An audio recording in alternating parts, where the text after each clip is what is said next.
Pourquoi souhaites-tu être lobby boy? Qui ne le souhaite pas? Au Grand Budapest, monsieur.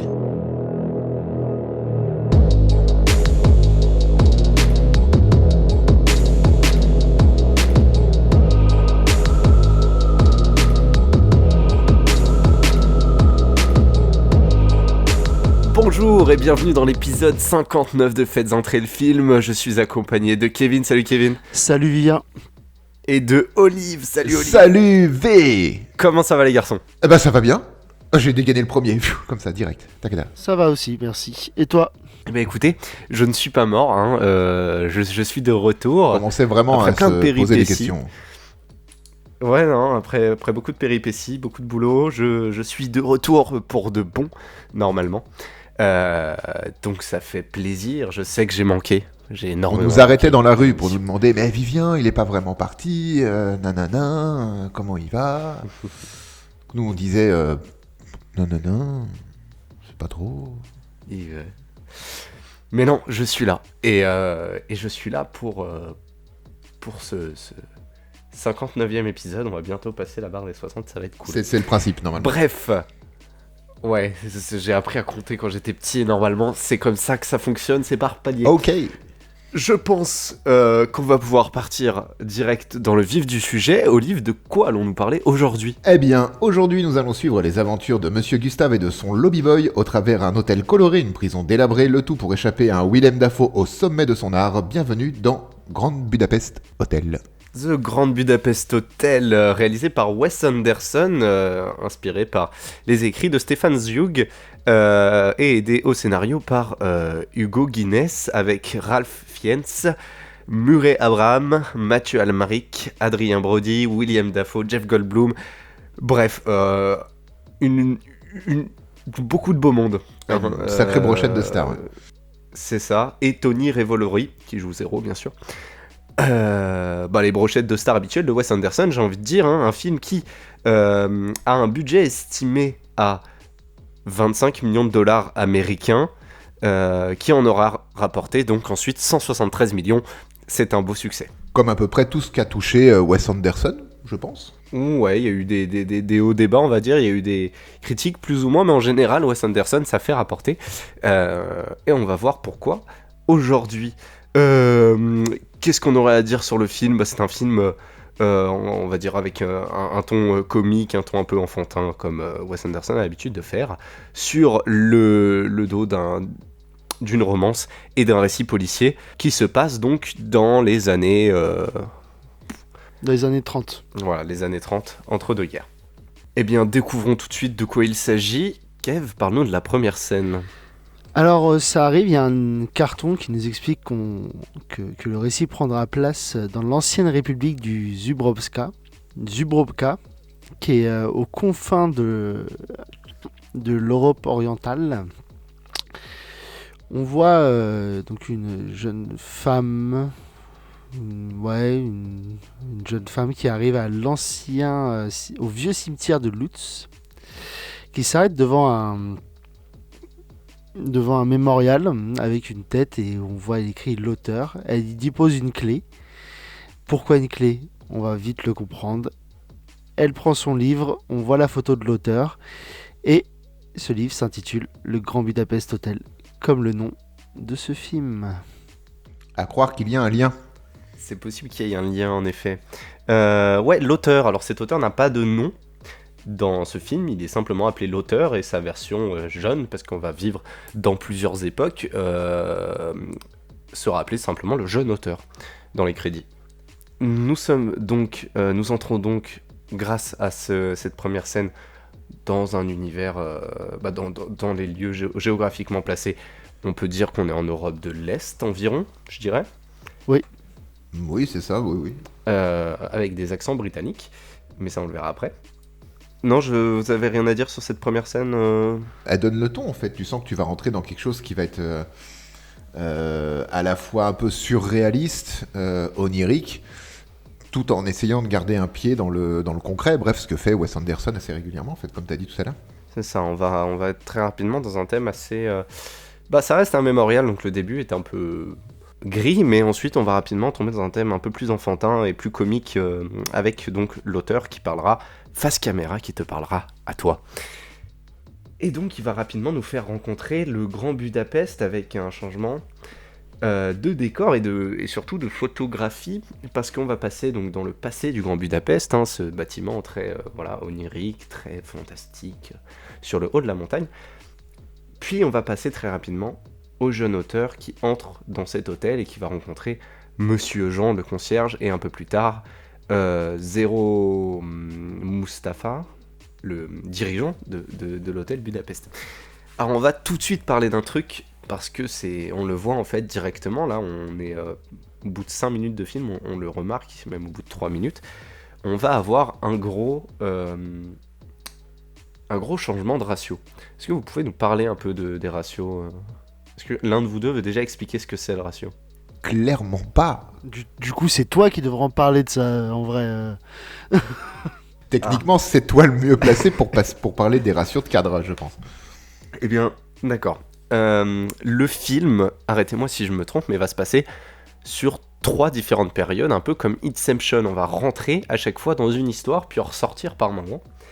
Et donc on va rentrer tout d'abord au début du film dans une histoire qu'on va appeler le présent, hein, qui est donc filmé en ratio 16/9. Alors le ratio de l'image c'est quoi ? C'est la taille de l'image sur l'écran, hein, pour faire très simple. C'est la taille de l'image, la largeur, donc le côté du haut ou du bas, sur la hauteur, le côté de droite ou de gauche. Et donc on commence en 16/9, hein, ce qui est un peu le ratio le plus basique en termes d'écran. La plupart de nos écrans de télévision, d'ordinateur, de portable sont en 16/9.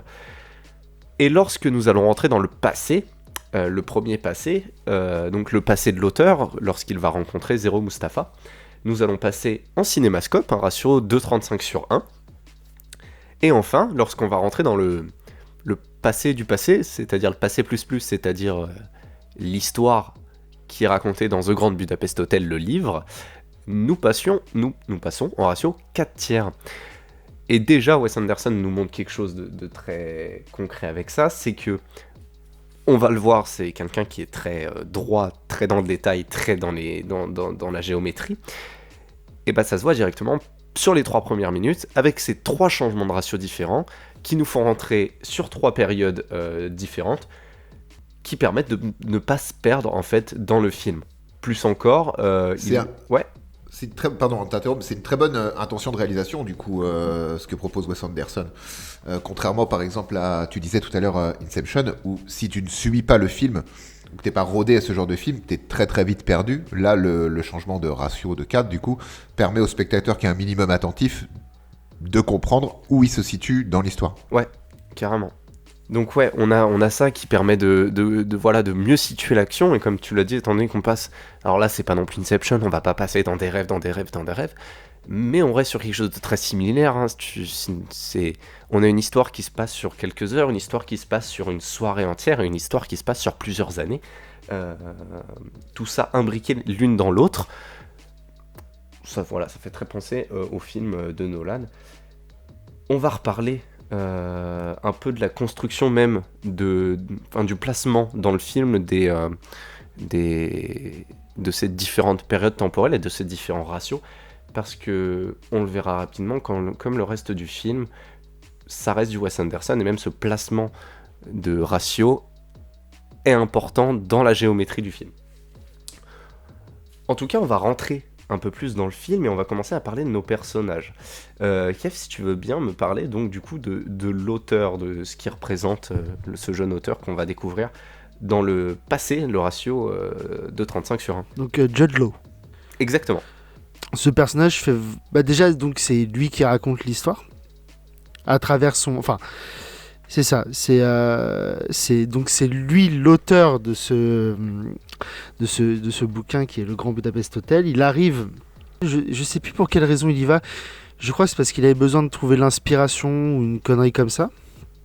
Donc il va là-bas, il voit que c'est un hôtel où il y a très peu de monde, c'est en basse saison, donc voilà, et il va faire la rencontre de notre protagoniste, d'un de nos 2 protagonistes, qui est donc Mustapha. Mustapha, 0. Et c'est... Il va, en fait, ce personnage ne sert juste qu'à nous retranscrire une histoire que nous-mêmes on va écouter. En vrai. Il est autant spectateur C'est ça. que nous. Bah il va être... En fait, ça va être une sorte d'intermédiaire entre Zéro et le spectateur. Et encore, je trouve pas, parce qu'il pose très peu de questions en vrai. Mm. J'ai comme l'impression qu'il découvre comme nous tout ce qui se passe.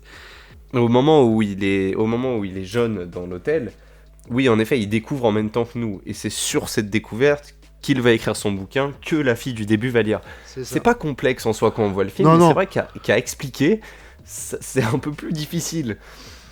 C'est extrêmement difficile. Je nous écoute depuis le début, on patauge. Mais on patauge à un niveau, c'est cosmique. C'est juste, en fait, le gros truc qu'il faut comprendre, c'est que toute cette première scène avec donc, le vieil auteur n'a d'intérêt que pour t'expliquer pourquoi, quand il était jeune, il a été au Grand Budapest Hotel. Parce qu'il te dit que les auteurs et tout ça ne naissent pas avec...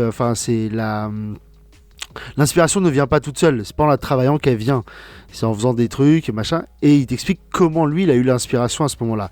Mais cet auteur, enfin ce vieil auteur des années 80, on en parle très très peu et on le voit très très peu. Il sert juste à... on le voit très très peu dans le film. Mettre, à dire en sorte que, bon, vous allez me suivre quand je suis jeune, et moi, que vous allez suivre quand je suis jeune, je vais rencontrer un mec que je vais suivre quand lui il est jeune.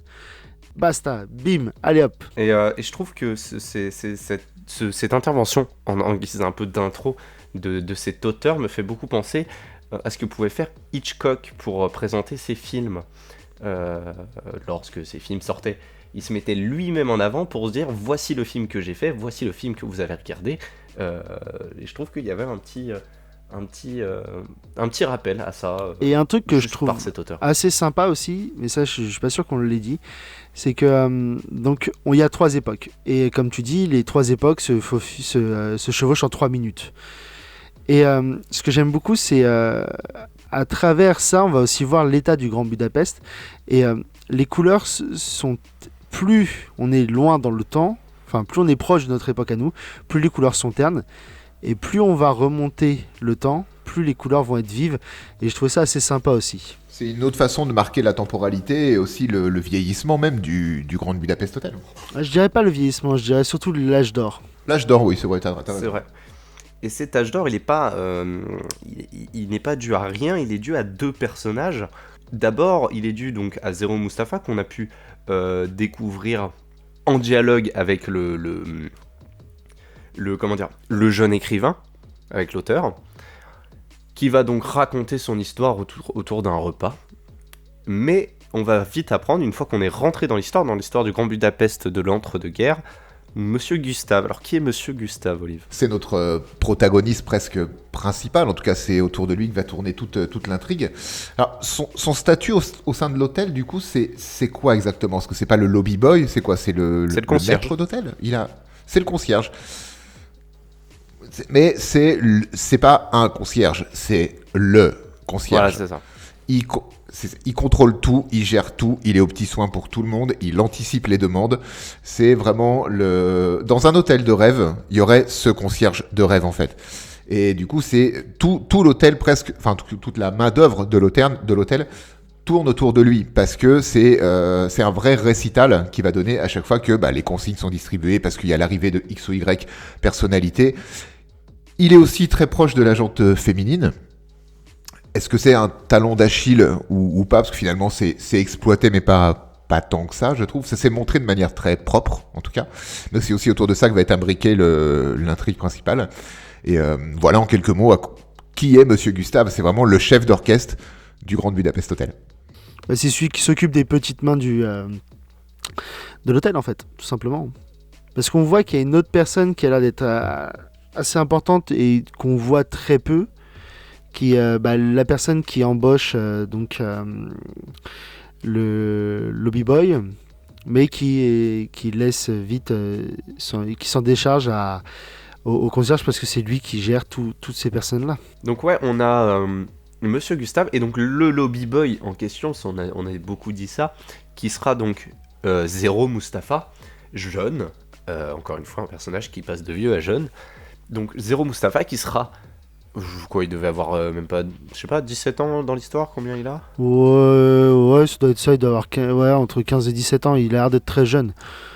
Donc, Voilà, un petit jeune. Jeune et l'âge d'être marié aussi, parce qu'il y a une demande en mariage aussi qui couve dans cette histoire. Donc Zero Mustapha, le petit jeune lobby boy qui va se lier plus que d'amitié, en fait ils vont devenir de réels frères, de réels confidents avec Monsieur Gustave assez rapidement.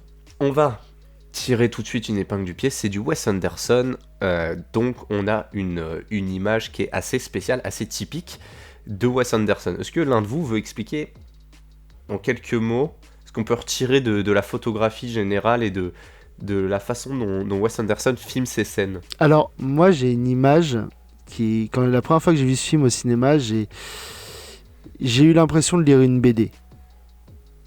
Parce que il aime, comme tu dis déjà, c'est du 4/3. Donc ça ressemble vraiment à un carré. Donc ça fait, comme tu dis, des vignettes. Et il aime bien passer de plan par plan.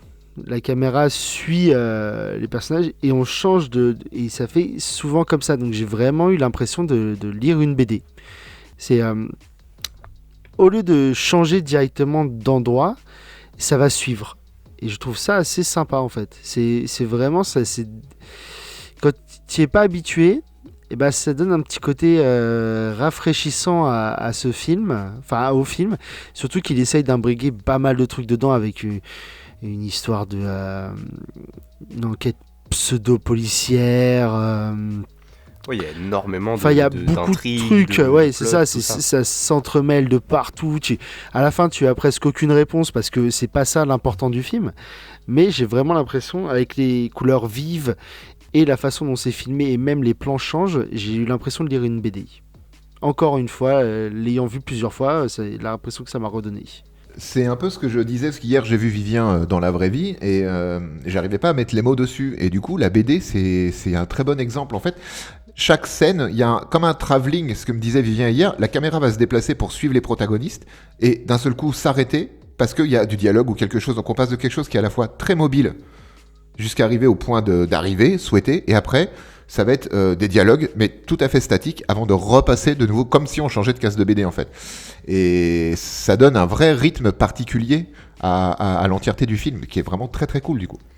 Bah puis le fait de comparer ça à une BD, c'est vraiment intéressant, parce que, en fait, alors ça se fait, hein, mais la transition, je tourne la page dans un film, parfois ça fait un peu ça fait un peu gros. Alors que là, par un travelling, t'as cette même impression de passer à autre chose, parce que t'as un changement de cadre, t'as un changement de tout en fait, et ce travelling te remet dans l'image et te remet sur une nouvelle page. Et comme ça, il enchaîne ses vidéos, quoi. Un exemple tout bête, pour imaginer un changement de page, où il y a une salle au premier étage de l'hôtel, il y a une salle où à l'intérieur il y a un espèce de coffre-fort, c'est une petite salle, machin, et pour voir l'intérieur de l'hôtel, il y a une toute petite fenêtre qui est mise avec des rideaux. Et donc on va les voir à l'intérieur de cette salle faire leur péripétie. Il va se passer quelque chose à l'extérieur, ça va couper, et on va juste les voir à l'extérieur ouvrir cette... Donc c'est comme si on était toujours avec eux à l'intérieur, mais on reste à l'extérieur, et par cette ouverture de petits rideaux pour que eux voient ce qui se passe, bah moi je trouve que pareil, un mec standard, il aurait pu te filmer ce qu'il y avait à l'intérieur du hall, ou rester avec eux et voir faire de leur chant, mais non, là ils changent quand même de façon de filmer, mais tu restes quand même avec eux, et je trouve que ça c'est vraiment un truc typique de BD. Ouais, sur l'image globale, il y a très peu de moments où il n'y a pas d'acteur sur l'image. Il n'y a pas genre de plan, à part les plans d'ensemble de l'hôtel notamment, il y a très peu de moments où les acteurs principaux n'apparaissent pas à l'image. Et notamment sur certains mouvements de caméra, là sur la scène dont tu parles, je crois qu'il y a un panoramique assez rapide sur la droite. C'est pas un panoramique qui va suivre les personnages, c'est un panoramique qui va faire une transition sur le même plan. Et c'est assez habile parce que, en effet, c'est une transition à la suite où on voit les personnages descendre des escaliers Pourtant, la transition s'est faite avant la coupure. Et tout ça, c'est fait par le travail de mouvement de caméra, donc en travelling, en panoramique, qui sont toujours assez rapides pour les panoramiques et assez lents pour les travelling, mais qui rapportent toujours au personnage, parce que c'est le sujet, et qui créent la transition à la scène suivante, si on peut dire ça comme ça. Mais c'est ce que je te disais un peu hier. J'ai l'impression en fait que ce film est tout le temps en mouvement. Il ne fait que avancer. Et du coup, la métaphore de la BD est assez intéressante pour ça. Ouais. Malgré les retours en arrière liés au retour d'époque, du coup, qui sont marqués par le changement de cadre, le film est tout le temps en train d'avancer vers sa fin. Alors ça a l'air très débile dit comme ça, mais tu veux dire la que mise en l'histoire, image, quand elle avance, elle arrive à une fin à un moment, quoi. Okay. Ouais, c'est un peu ça que je veux dire, mais je veux dire aussi que c'est vachement bien fait. Ouais. Ce film, il a pas le temps. Ah, ce film va très vite. Ce film va très très vite. Il dure 1h40, il se passe 1001 choses dedans, mais il te prend jamais au dépourvu. Il y a même une évasion de prison, assez spectaculaire ceci étant. Ouais. Mais même ça, on a le temps de te le montrer, le plan est expliqué et ça va très très vite parce que toute la scène de la prison, quand Gustave se fait faire prisonnier, ça dure quoi, moins de 10 minutes je dirais, entre le moment où il est fait prisonnier, constitué prisonnier, et le moment où il se retrouve à l'extérieur de la prison. Ça va très très vite. Et pourtant, ça reste très limpide à suivre. Et on pourrait même interpréter ça de différentes façons. Je sais pas pourquoi on a en réalité, ce que j'ai pas vraiment réussi à comprendre ou auquel je me suis pas peut-être attardé suffisamment, c'est le but réel du film. Je veux pas dire le but personnel de Wes Anderson par rapport à ses autres films, à ses critiques ou quoi. Je veux dire réellement le but de Wes Anderson par rapport au spectateur. Qu'est-ce qu'en réalité il veut nous dire avec ce film? Et bah ça, j'ai pas réussi à le saisir. Moi, pour moi, c'est juste dire que quand t'es un artiste, c'est avec les rencontres que que ton comment on appelle ça là, que ton inspiration naît. Parce que je n'ai pas compris non plus le film. Enfin, c'est pas que j'ai pas compris le film, mais pour moi, il y a pas de message. Mis à part ce que l'auteur, l'écrivain dit au début, qui a un réel impact parce que sinon, je ne vois pas pourquoi il le ferait parler. Ce qui n'a pas cette scène-là n'a pas grand intérêt pour le reste du film. Cette scène aurait pu être sautée entre le moment où tu vois où tu vois le mémorial, le bouquin Grand Budapest Hotel, la photo de l'écrivain et tu mets Jude Law en tant qu'écrivain jeune et il te fait une petite phrase du genre comment j'ai écrit ce bouquin, c'est en arrivant ici. Sinon ça. Et moi je pense que c'est ça, que c'est en faisant des rencontres que on explore nos chakras. Mais sinon, j'ai rien compris. Peut-être que Wes Anderson, au-delà de vouloir forcément faire passer un message, peut-être qu'il voulait juste aussi nous raconter une histoire. C'est ça, ouais. Est-ce que tous les films doivent vraiment véhiculer un message? Est-ce que ce soit un message positif, une critique, qu'elle soit sociétale ou autre, peu importe. Finalement, ce qu'il nous raconte là, c'est juste une histoire tirée d'un roman, là, pour les besoins du film, qu'il a mis en image, mais ça s'arrête là. Quelle est la morale à retirer de tout ça? C'est au final, quand tu sors de ce film-là, tu te dis « Waouh, j'ai passé un moment, c'était juste cool. » Ouais, complètement, ouais. Je pense que c'est un peu ça. Un autre truc de Wes Anderson, on a beaucoup parlé de Tim Burton dans les saisons précédentes, et même dans cette saison-là, je crois, on en a parlé, je me souviens plus. Alors, on a surtout parlé de Tim Burton quand on a traité un ou deux films de Burton. Oui, bien sûr. On a très vite digressé autour du personnage plus que le film concerné. Bien sûr. Et je vais digresser une dernière fois vers Tim Burton.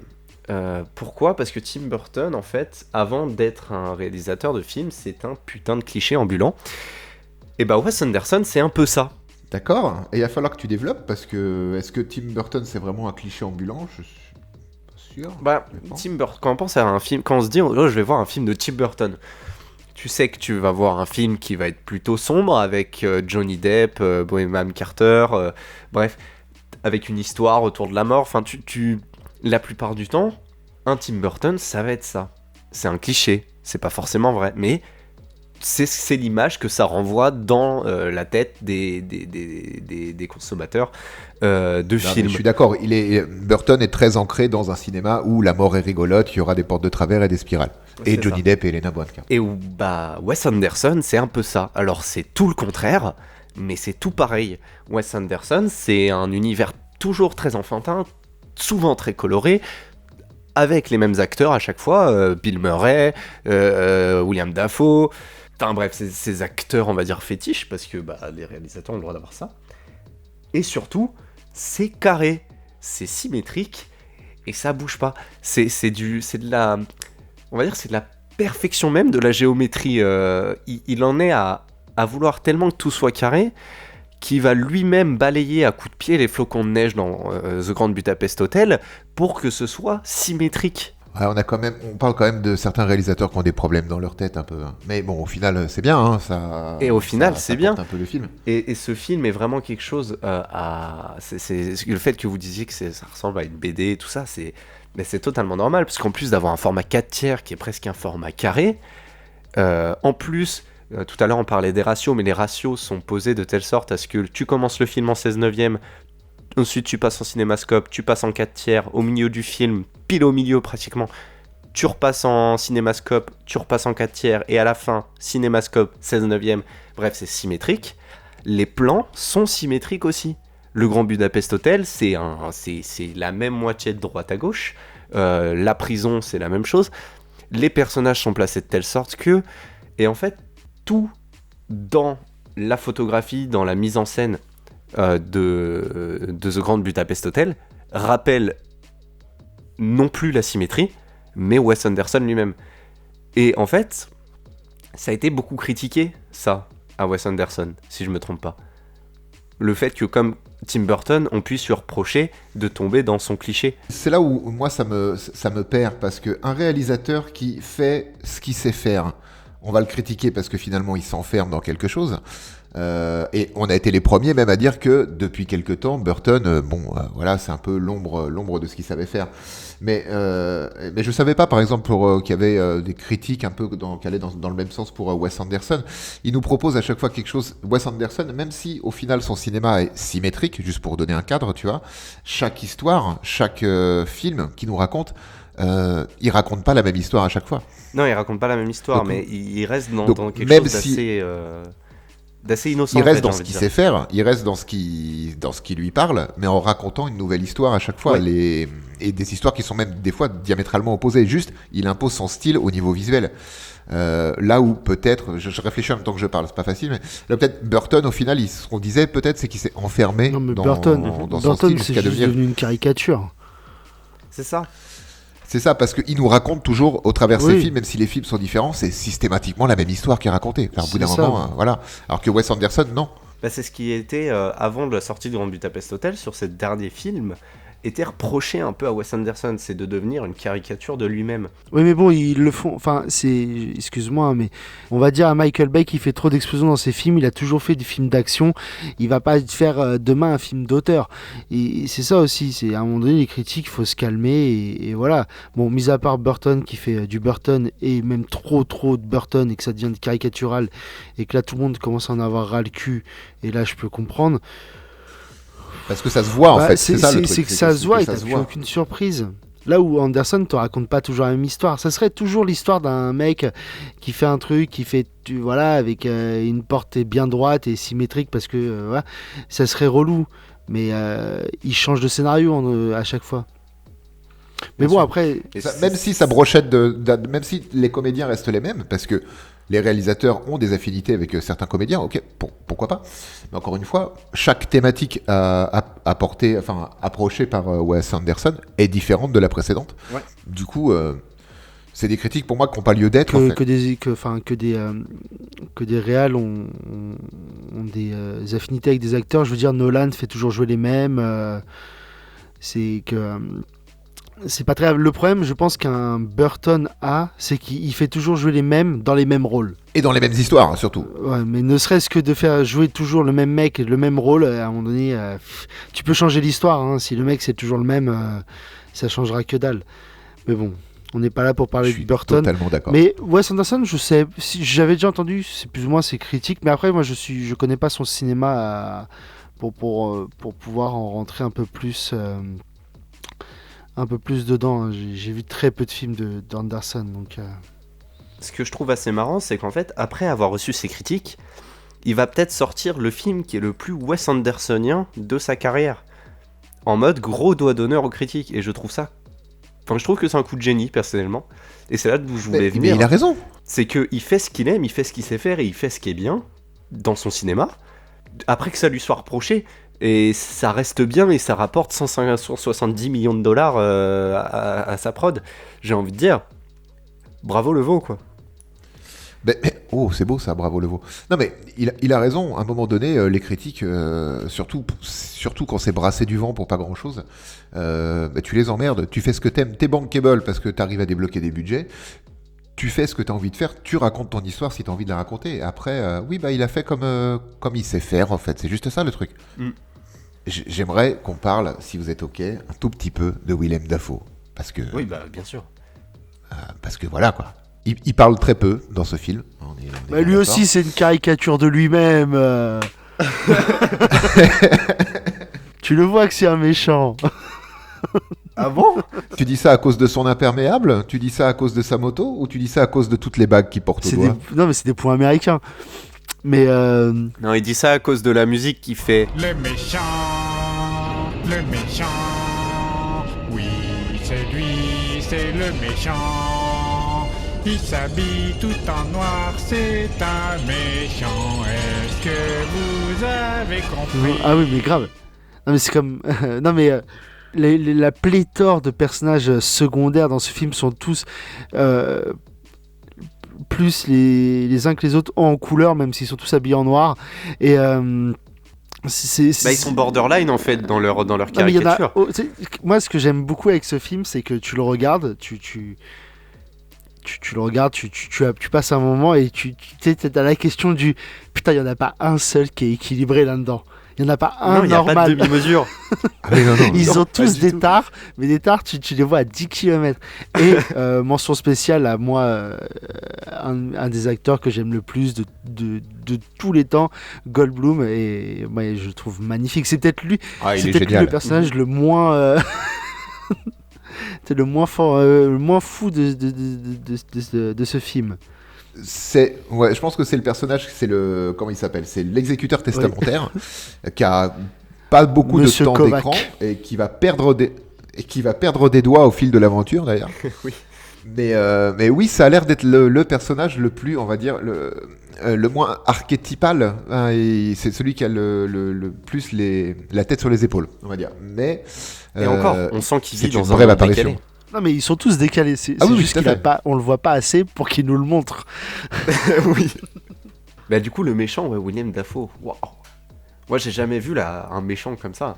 C'est même pas genre, tu sens à l'odeur que c'est un méchant à travers ton écran. Ah, il fait pas semblant, hein. Il fait pas semblant et il le porte sur sa gueule. Bon, en même temps, Willem Non, mais je Dafoe, crois je veux dire. qu'il est crédité comme le tueur. Tu sais, c'est même pas. Ah ouais? Il est crédité le tueur. Ou l'assassin. Mais tu sais, voilà, il a même pas de nom. Sa mort est pu la pisse, il meurt comme un con. Mais c'est lamentable comment Mais ce c'est ça qui est- personnage se fait éjecter du C'est ça film. qui est drôle. Mais c'est ça qui est C'est, génial. allez, sors. Bien sûr. Non, mais. Bon, c'est bon, t'as eu ton temps d'écran, ça- maintenant que non, je mais t'ai... c'est toute cette course-poursuite en ski et en luge, c'est pareil. C'est vraiment de la BD. Mais en fait, c'est du cartoon. Ah c'est oui. un cartoon. Bah, surtout avec la musique et tout. Vraiment. Bah oui. Mais non, mais c'est comme. Moi, j'adore Adrian Brody aussi. Mais tu le vois à des kilomètres qu'il est méchant. Dès que tu le vois la première fois, tu dis ah, lui il a fait un truc, c'est pas bien. Déjà, il s'appelle Dimitri. Dimitri. Avec un D. Ouais, sans i. C'est Dimitri. Donc oui, non, mais bien sûr. Mais tu sens que c'est un. Puis de toute façon, son meilleur copain, c'est Willem Dafoe. Alors à partir de là. Ouais, c'est vrai que c'est À compliqué. partir de cette là, Ouais, il y a c'est son beaucoup de portier, choses à quoi, Willem Dafoe. Donc oui, tu sais que ça va pas bien se terminer. Enfin, ça va pas bien se passer. bah, ça va oui, s'envoyer mais des Dimitri, fions, dès quoi. qu'il est présenté pour le testament, tu as bien compris que oui, il avait aussi un pet au casque, un petit pet au casque. Et tu vois, là, je réfléchissais un peu sur Willem Dafoe, le méchant, la caricature de méchant qu'il joue. Je l'imaginais dans un film un peu bodybuildé des années 80. Et même là, je trouve qu'il serait abusé. Non, mais lui, quoi, Il faut le faire, je pense que dans n'importe quel film tu le mets, c'est pas il fait tâche dans le mauvais sens du terme, mais c'est que il Et sera ouais. dans l'excès. Quoi qu'il se passe, Dafoe sera dans l'excès. Mais juste sa tête, quoi, déjà. Excuse-moi, Willem, hein, mais juste sa tête, hein. Tu as très bien compris que. Je veux dire, bon, de base, ou en tout cas, dans certains films, tu le vois, tu fais, on va pas l'emmerder. Sans lui, déconner, je vais faire ce qu'il faut le traverser. mec qui le signe pour le faire jouer un papy, tu sais, qui est très gentil, mais pas un papy qui décide de buter tout le monde parce que sa petite fille, elle a été enlevée par. C'est pas Liam Neeson, quoi. J'ai pas envie que ce soit Liam Neeson. Mais tu sais, juste un papy gentil. Et je signe, je vais le voir au ciné ce film. Hein. je Après, m'y attendrais avec pas. tous les films qu'il a pu faire, je suis sûr qu'il a joué plein de gentils, mais en fait, sa gueule est mémorable pour les méchants. Non mais Donc, tu te rappelles pas de ce qu'il a bien joué. pas un gentil dans le sens gentil, parce que oui, il en a fait. Mais tu sais, un gentil avec sa tête, mais un gentil vraiment gentil, tu sais, un gentil gâteau un peu gentil qui. Ah, tu veux vraiment le voir dans un rôle de papy Voilà, gâteau, c'est ça, en fait. vraiment de très très gentil. Ouais, mais ça passe pas. Ah bah ça non, passe pas, non, c'est non. pas possible. Je pense qu'à un moment donné, il va sortir un couteau, il va aller lacérer des gueules. c'est comme ça. C'est William. Mais c'est pareil, un truc que j'ai adoré dans ce film qui m'a beaucoup fait rire, c'est genre cette histoire de confrérie des clés. Ah ouais. Donc le concierge Gustave sort de prison et il faut pouvoir l'aider parce que ils ont réussi à faire en sorte qu'il sorte de prison, mais il n'y a aucun plan après. Ça reste des tocards quand même. Hein. Et là, donc ils appellent le concierge d'un autre palace. Et puis là, c'est que une ribambelle d'acteurs. T'as Bill Murray, t'as que des acteurs connus. Et ça s'appelle. Et à chaque fois, tu te rends compte que le concierge est sur un gros truc. Il va donner à son lobby boy, il va dire tiens, je te laisse gérer, et il va aller gérer parce que c'est ça, la confrérie des clés, je sais pas. C'est ça. Et- la société. Et la société secrète des concierges. Et pareil, C'est un peu moins bien quand même, la société secrète des oui, mais concierges. c'est secret des deux clés. Et c'est pareil, genre, tu sais, c'est ce genre de truc, tu vois ça, t'as envie d'avoir une série sur eux. Juste Ouais, parce de que fou. juste parce C'est qu'ils vrai. Ah bah sont oui. là au mariage à la fin de Zéro avec Agathe, mais t'as l'impression qu'ils ont tellement de trucs à raconter. Clairement, ils se font que des toutes petites apparitions, mais c'est génial. Le côté de téléphone arabe, en fait, qui se passe au moment de préparer l'évasion et tout, c'est juste génial. Et puis t'as l'impression en fait qu'il y a plein d'autres Budapest Hotel où il pourrait se passer la même chose. Donc t'as plein de potentielles histoires avec des lobby boys et un concierge un peu fou qui se passe ailleurs. Et tu te dis waouh, mais c'est génial. C'est ça, et tu sais même pas, tu sais, en termes de géographie, tu sais pas s'ils sont à côté, s'ils sont loin, mais tu t'en fous de tout ça, tu te dis juste, les mecs, il y en a un qui a besoin d'eux, ils vont s'appeler, et ils vont réussir à lui trouver des papiers, le dernier train, le truc, le machin, pour qu'il puisse passer en sécurité. Tu te dis, cette confrérie, c'est la plus puissante des confréries, en fait. C'est ça, être un concierge. C'est ça, être un concierge. Je verrai plus jamais le concierge qui sort les poubelles à côté de ma boutique de la même Je manière. pense que c'est pas vraiment pareil. Je Olivier. pense qu'il vit des aventures magnifiques. Avec sa moustache là, je suis pas sûr. Je suis pas sûr. Ah bah oui, tu le connais toi. Oui, je le connais, oui. Avec sa moustache là. Vous mettez pas les cartons là. Hein. D'accord. Et lui, il vit des trucs extraordinaires, mais couilles, ouais. Je suis désolé, hein. Excusez-moi, monsieur, hein, si vous nous écoutez. C'est pas que je vous manque pas de respect, mais faut arrêter de foutre de ma gueule. Hein. Il s'appelle José. Oh bah, José, en plus, José. C'est vrai. Oh, C'est- ça m'étonne pas. Sa moustache. Mais non, mais en fait, t'as plein de trucs comme ça. C'est Wes Anderson dans ce film-là, il arrive à faire en sorte que des trucs qui pourraient paraître très longs dans un film passent pour un ressort comique très rapide. Un truc tout con, c'est à un moment donné, il faut qu'ils aillent chercher Serge. Serge, donc, il y a un concierge français, un maître. Non, c'est pas un concierge. C'était un domestique donc de la personne qui est morte parce que oui, il y a quelqu'un qui est mort dans ce film. Et Ah oui, c'est vrai, on a oublié le code principal. et donc il y a Serge qui a une info importante et qui a décidé de disparaître. Enfin, qui a disparu, il est devenu moine tout en haut d'une montagne. Parce qu'il faut toujours être tout en haut d'une montagne dans ce film. Et ils arrivent à un endroit avec donc Monsieur Gustave et Zéro. Et ils vont voir un premier prêtre qui va dire vous êtes Monsieur Gustave, oui, ok, vous devez aller là-bas. Et ça se répète 4-5 fois. Ouais. Et là où même à la fin, Gustave il en a marre, il fait oh c'est bon, on a compris, je dois aller où. Et ça aurait pu paraître très long dans d'autres films, mais là tellement le rythme il est soutenu que t'as pas l'impression que c'est long. Tu dis juste, ok, le comique de répétition, il est quand même énervé, mais il est maîtrisé. Il est excessivement maîtrisé. Ouais. Plusieurs fois, Monsieur Gustave va répéter les mêmes citations, les mêmes phrases, qui à chaque fois vont avoir un sens qui évolutif au fil du film et de sa relation avec Zéro, et au fil de sa relation avec le spectateur, bien sûr. Et ça va, à chaque fois, ça va avoir un sens plus profond, et tu ne sais comment, plus comique aussi. Et on arrive à avancer voilà, dans cette profondeur de relation entre le spectateur et les personnages, entre les personnages eux-mêmes, et avec cette profondeur de rigolade, de comiquitude, je ne sais pas utiliser ce mot-là, je ne sais pas quoi mettre comme mot, mais de comique, notamment avec ce comique de répétition qui est présent tout le long du film. Ouais. Donc Vivien, tu voulais nous parler de l'intrigue principale de ce film. Ouais, bah l'intrigue principale du film, on va très rapidement passer dessus, parce qu'au final, le film... Il en a rien à foutre autour de cette intrigue, mais n'en a rien à foutre, exactement, c'est les mots justes.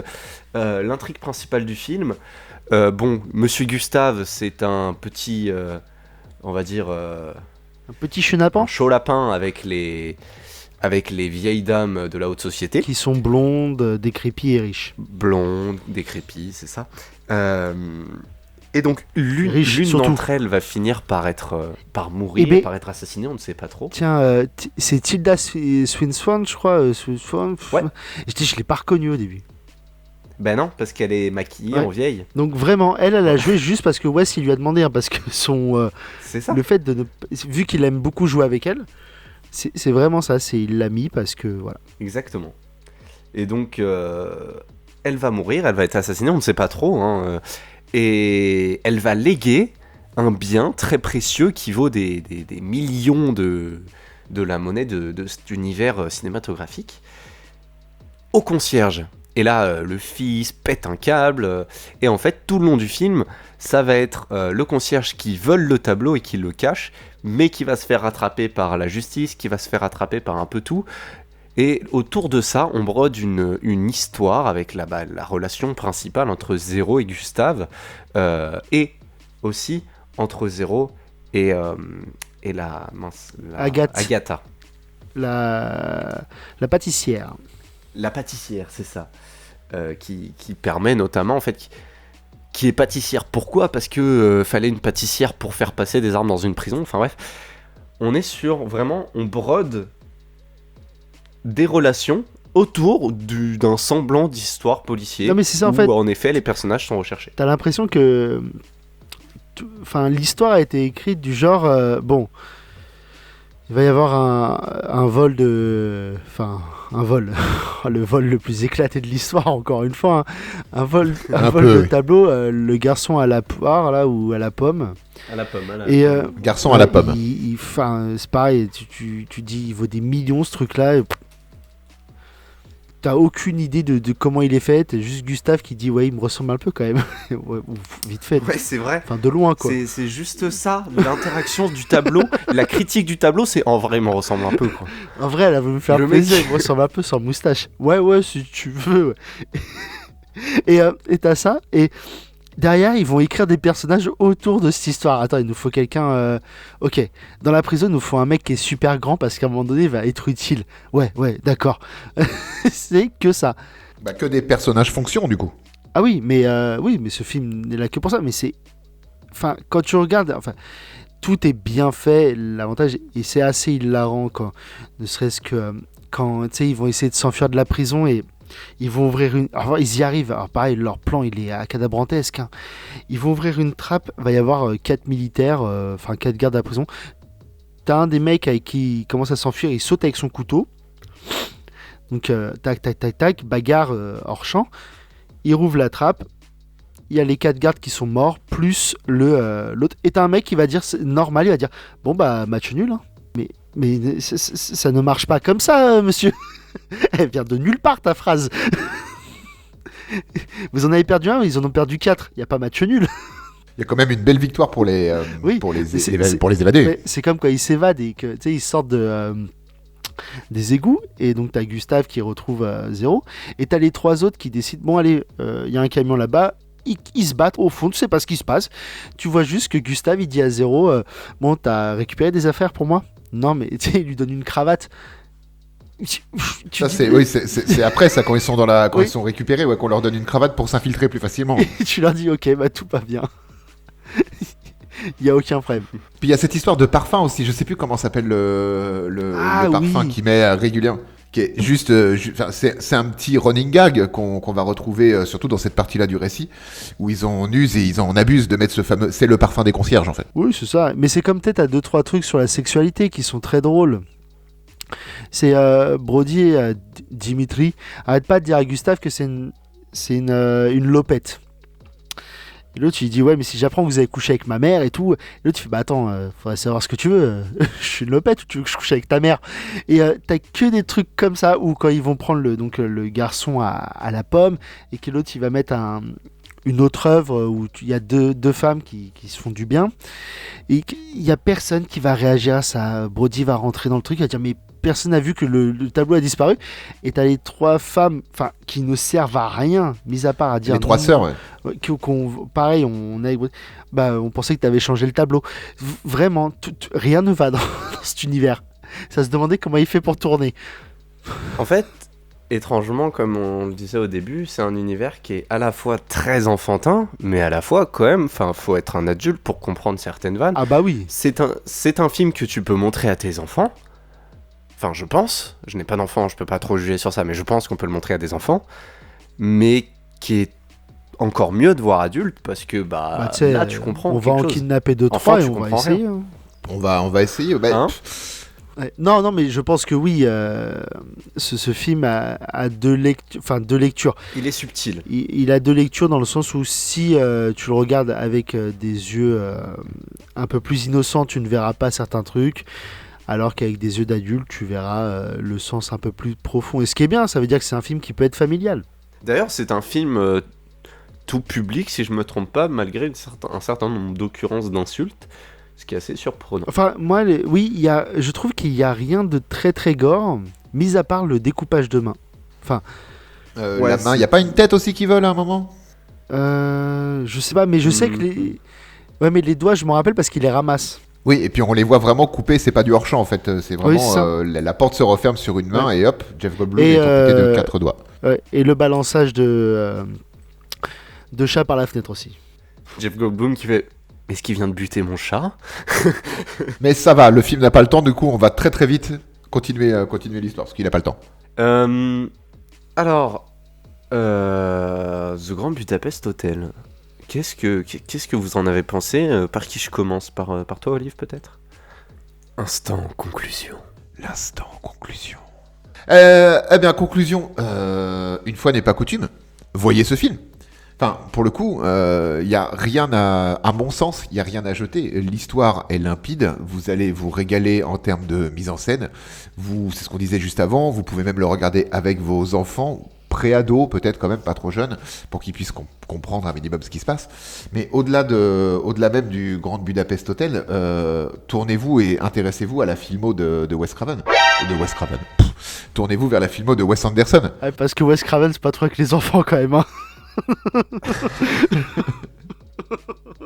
Tournez-vous vers ça et découvrez, je pense qu'il y a beaucoup de choses à découvrir, beaucoup de films que beaucoup de personnes même peut-être pour qui ce réalisateur est vaguement connu mais qui est resté un peu dans l'ombre parce que c'est pas des super grosses productions. Non, après ça reste moi je trouve que c'est un réal de niche. Hein. Ah, c'est un réal de niche, tout à fait, bien sûr. Il fait ses trucs, ça sort, ça fonctionne et il redisparaît jusqu'à son prochain truc. Mais globalement, sur ce film, pour moi, c'est une vraie belle valeur sûre. Donc, si vous ne connaissez pas, découvrez-le vite. Et si vous le connaissez, regardez-le de nouveau. Je suis sûr qu'il y a plein de choses que vous allez peut-être découvrir, même si vous pensez connaître le film. Donc, c'est un très grand oui pour moi. Merci, Olive. Avant de te demander ton avis, Kev, je vais juste faire une petite prédiction et la mettre dans mon enveloppe. Voilà, vas-y, à toi. Ah, voyez-le pas, c'est ça. Qu'est-ce que j'ai gagné? Et oui, non, en vrai, voyez-le. Celui-là... Je ferai pas dans la demi-teinte. Moi, je l'ai vu au ciné, je l'ai vu 2-3 fois depuis. À chaque fois, j'ai le même plaisir à le voir. Connaissant pas trop le reste de la filmo d'Anderson, mis à part son plus grand film qui est Resident Evil, Non, c'est pas le Tu bon. t'égares. Ah merde. Tu t'égares. C'est pas le bon, encore une fois. Hein. C'est pas Wes Craven, c'est pas W.S. Anderson, c'est Wes Ah, Anderson. c'est presque pareil. Non, pour de vrai, Grand Budapest Hotel, C'est pour moi, Wes pareil. C'est Wes pareil. Oh, ta gueule. Et j'en étais où? Donc non, pour moi c'est vraiment une masterclass. Il y a rien à jeter. 1h40 qui passe toute seule. Si vous n'êtes pas familier de ce genre de film, parce qu'il n'y en a pas beaucoup des réals qui font des trucs comme ça quand même, on va pas se mentir. Il sort des sentiers battus, bah, c'est ultra cool. En vrai, à voir. À voir, à chérir, à se délecter. En plus, là, dans les soirées où il va faire un peu frais, avec un petit plaid et tout, c'est nickel. Et un petit Ça chocolat devient- chaud, ça peut devient être- érotique là. ton histoire. Chocolat chaud et tout. Ah non, j'ai pas parlé de beau Devant la d'ours. cheminée, Et voilà, Oui. merci. tout nu sur le tapis. Bah, je vais y aller, moi. Mais merci. Et Ouais, merci beaucoup. C'est Vivien, tu pars en cacahuète. Merci hein. beaucoup. Et toi, Vivien, du coup, ta conclusion. ouais, j'ai pas aimé. Bah, écoutez, moi, Je vais J'ai mettre ma beaucoup prédiction aimé dans ce une enveloppe. non, j'ai beaucoup aimé ce film. Je pense que c'est un film à regarder, même ne serait-ce que pour s'intéresser à un cinéma un peu différent des grosses productions dont on nous rabâche sans cesse. C'est un cinéma qui est bon. Je pense pouvoir le dire sans trop rougir. C'est un cinéma mais qui est pas non plus compliqué.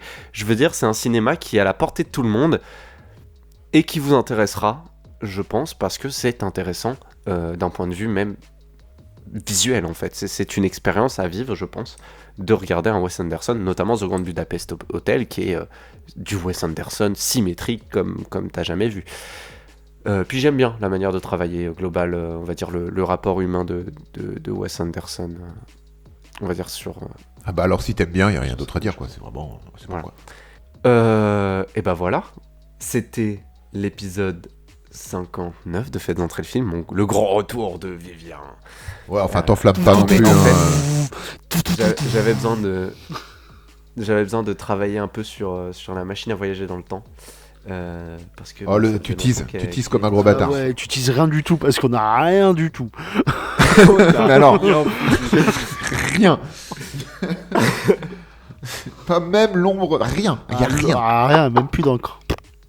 Bah arrête, ils vont pas nous croire de toute façon. Ah bah il faudrait peut-être parce que. Ouais, parce que là, nous croire. retrouvez Faites entrer le facet à partir de dans 15 jours. Non, c'est pas vrai, c'est pas vrai. Non, en tout cas, voilà. Je vais annoncer le film de la semaine prochaine. Et là, attention les gars. On va y aller dans du spécial. On va y aller dans du russe-américain-chinois. Ok, la dernière fois qu'il a fait ça, c'était le fils du masque. Donc, On va regarder Hardcore Henry. je sais pas ce que c'est. Attends, je vais regarder aussi parce que. Je suis très fier de ma connerie. Non, c'est par le réalisateur qui a fait récemment Nobody avec l'acteur de Better Call Saul et de Breaking Bad. Alors attends, juste après on termine. Donc on est bien d'accord que l'épisode 60, qui est normalement un épisode coup de poing, parce que c'est le 60e, c'est un chiffre rond et tout, fait Hardcore Henry. Bruiteur imitateur. film coup de poing. C'est un film coup de poing. Ok, d'accord. Moi, Aïe, ça fait mal! Je vous invite d'ailleurs, pour vous préparer à ce 60e épisode, à regarder Hardcore Henry par les moyens que vous trouverez. Et il est disponible sinon sur Prime Video, à l'abonnement Amazon Prime. En attendant, on se retrouve la semaine prochaine avec Kev et Olive pour l'épisode 60 de Faites entrer le film sur Hardcore Henry. Ciao, bye bye, bonne semaine, portez-vous bien et prenez soin de vous. Salut à tous, Ciao. bisous. Ciao.